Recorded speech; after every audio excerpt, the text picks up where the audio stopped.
بسم اللہ الرحمن الرحیم۔ السلام علیکم۔ ماہ شعبان اور 15 شعبان کی شب یعنی شب برات کی فضیلت اور اس میں عبادات کا حکم آج میں آپ کے ساتھ شیئر کروں گی۔ آج کی اس ویڈیو میں بہت سی باتیں آپ کے ساتھ شیئر کروں گی، جس میں نمبر 1 پہ آئے گا ماہ شعبان کی فضیلت، شب برات یعنی 15 شعبان کی فضیلت، ماہ شعبان میں نفلی روزے، 15 شعبان کو روزہ رکھنے کا حکم، شب برات میں کھانے پینے کی اشیاء تقسیم کرنے یا کھانے کا حکم، شب برات اور معافی نامہ کی حقیقت، شب برات میں عبادت کا کوئی خاص طریقہ یا کوئی خاص وظیفہ ثابت ہے یا نہیں، مرد حضرات کا شب برات میں قبرستان جانے کا حکم، شب برات کی فضول رسومات اور بدعات، شب برات میں اصل کرنے کے کام۔ یہ تحریر ہے مفتی محمد حسن کی، جو کہ فارغ التحصیل ہے جامعۃ العربیہ پاکستان سے، ملتان۔ ویڈیو میں آگے بڑھنے سے پہلے میری ریکویسٹ ہے کہ پلیز چینل کو سبسکرائب اور لائک کرنا ہرگز نہ بھولے۔ شعبان 8واں اسلامی مہینہ ہے جو رمضان المبارک سے پہلے آتا ہے۔ اس مہینے کو اللہ تعالیٰ نے بہت فضیلت عطا فرمائی ہے، جس کی عظیم وجہ تو یہ معلوم ہوتی ہے کہ اس مہینے میں ماہ رمضان کے روزوں، تراویح اور دیگر عبادات کی تیاری کا موقع ملتا ہے۔ رمضان المبارک کے آنے سے پہلے شعبان میں ہی نبی کریم صلی اللہ علیہ وسلم اس کے استقبال کے لیے کمر بستہ ہو جاتے۔ آپ صلی اللہ علیہ وآلہ وسلم کی عبادات میں اضافہ ہو جاتا، نہ صرف خود بلکہ اس فکر میں آپ صلی اللہ علیہ وسلم اپنی امت کو بھی شریک فرماتے تھے۔ ماہ شعبان عظمت والا مہینہ ہے، اسی وجہ سے بزرگان دین ماہ شعبان کے لیے یہ دعا بہت خصوصیت سے پڑھتے تھے۔ اللہم بارک لنا فی رجبی و شعبان و بلغنا رمضان۔ اے اللہ، ہمارے لیے رجب اور شعبان میں برکت عطا فرما اور ہمیں رمضان کے مہینے تک پہنچا۔ چونکہ یہ مہینہ رمضان کا مقدمہ ہے، اس لیے اس میں رمضان کے استقبال کے لیے تیاری کی جاتی ہے۔ خود آپ صلی اللہ علیہ وسلم نے اس مہینے میں رمضان کی تیاری کی ترغیب دی ہے۔ حضرت سلمان فارسی رضی اللہ تعالی عنہ سے روایت ہے کہ نبی کریم صلی اللہ علیہ وسلم ہمیں شعبان کے مہینے کی آخری تاریخ میں خطبہ دیا اور فرمایا، اے لوگو، تم پر ایک عظمت و برکت والا مہینہ آ رہا ہے۔ پھر آپ صلی اللہ علیہ وسلم نے شب قدر، تراویح، مغفرت باری تعالی اور رمضان میں اہتمام سے کیے جانے والے خصوصی اعمال کا تذکرہ فرمایا۔ شب برات یعنی 15ویں شعبان کی فضیلت۔ حضرت ابوبکر صدیق رضی اللہ تعالی عنہ نبی کریم صلی اللہ علیہ وآلہ وسلم سے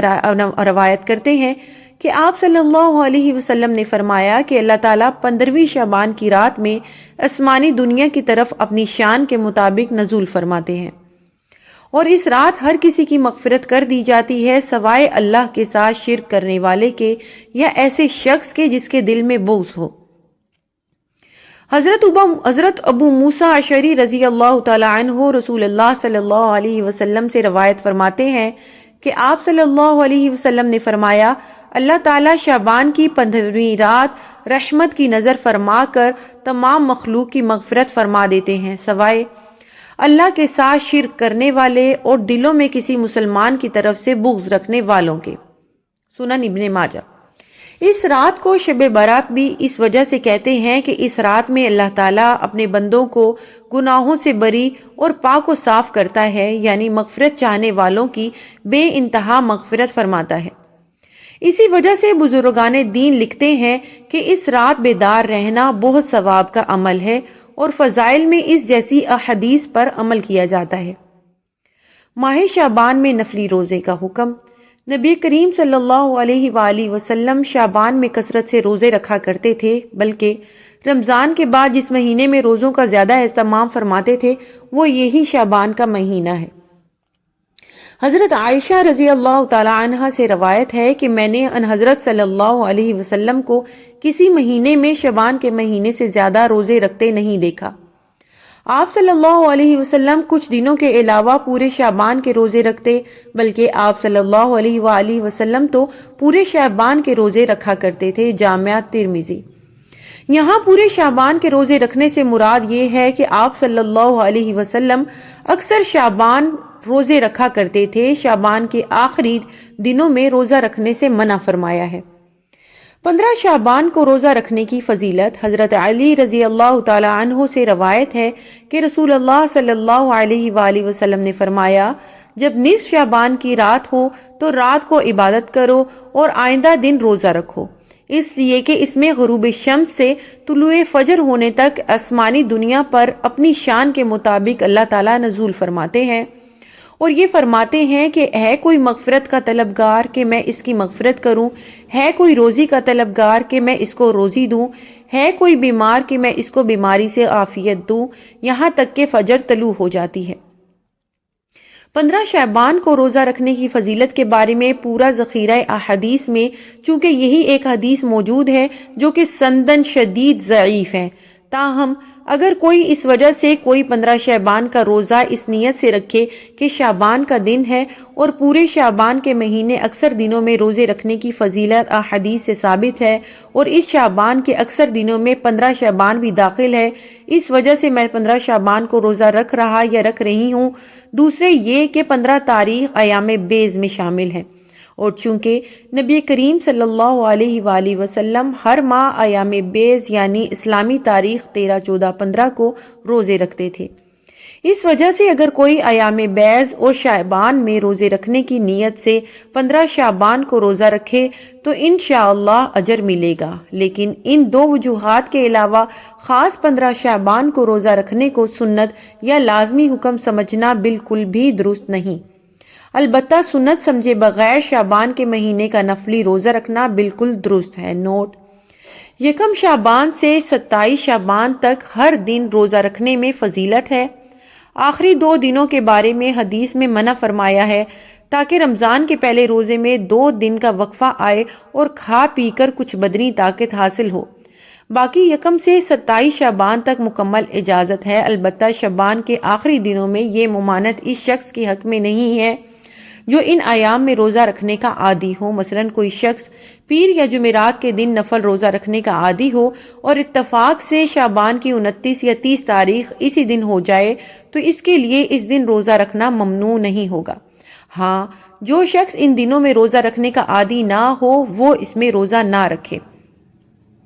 شب برات میں کھانے پینے کی اشیاء تقسیم کرنے یا کھانے کا حکم۔ شب برات کے نام سے لوگ جو کھانے پینے کی چیزیں تقسیم کرتے ہیں اس کو بہت بڑے اجر و ثواب کا باعث سمجھتے ہیں اور اس کے من گھڑت اور بناوٹی فضائل بھی بیان کرتے ہیں، لیکن حقیقت یہ ہے کہ یہ تمام تر چیزیں بدعات کے زمرے میں آتی ہیں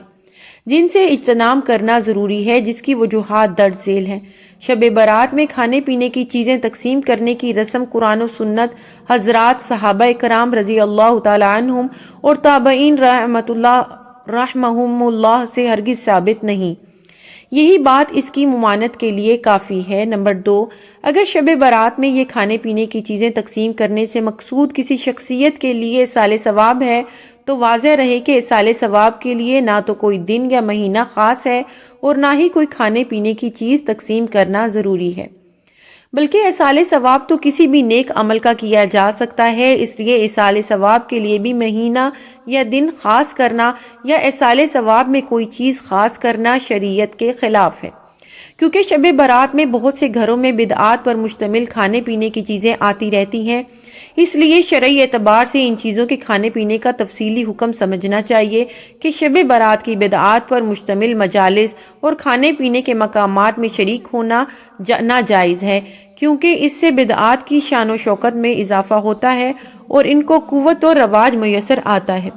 البتہ اگر کوئی شخص ان بدعات پر مشتمل یہ کھانا پینا کسی کے ہاں بھیج دے تو ایسی صورت میں مسئلہ واضح رہے کہ اگر حرام ہونے کی کوئی اور وجہ موجود نہ ہو تو محض بدعت ہونے کی وجہ سے وہ کھانا پینا اپنی ذات میں حرام نہیں ہو جاتا۔ البتہ مکمل طور پر کوشش یہی کی جائے کہ اصل وصول ہی نہ کیا جائے اور ان کے سامنے صحیح صورتحال واضح کی جائے، یا اگر مجبوراً وصول ہی کرنا پڑے تو اس کے کھانے پینے سے اجتناب کرتے ہوئے کسی غریب کے ہاں بھیج دیا جائے۔ یہی بہتر ہے تاکہ بدعات کی نفرت دل میں برقرار رہے اور احتیاط کا دامن ہرگز نہ چھوٹے، اور جب لینے والے نہ رہیں گے تو دینے والے خود بخود یہ بدعات ترک کر دیں گے، لیکن اگر خود ہی کھا لیا جائے تو حرام نہیں ہے بشرطے کہ حرام ہونے کی کوئی اور وجہ موجود نہ ہو۔ البتہ اجتناب کرنے میں ہی احتیاط ہے اور یہی اصل ایمان کا تقاضا ہے، خصوصاً وہ شخص تو خصوصی طور پر اجتناب کرے جس کی لوگ پیروی کرتے ہوں، وہ مذہبی رہنما ہو تاکہ بدعات کا خاتمہ ہو سکے۔ البتہ اگر کسی نے حرام مال سے یہ کھانا پینا تیار کیا ہے یا غیر اللہ کی نظر و نیاز کی نیت سے کوئی جانور ذبح کر کے تیار کیا ہے تو اس کا حرام ہونا واضح ہے، اور جہاں ماحول اور افراد کی اعتقادی حالت کی وجہ سے پہچان نہ ہوتی ہو اور اس پہلو کا امکان ہو کہ یہ غیر اللہ مثلا انبیاء کرام یا بزرگان دین اولیاء اللہ کے نام کی نظر و نیاز ہوگی تو وہاں بھی وصول نہ کرنے میں ہی احتیاط ہے۔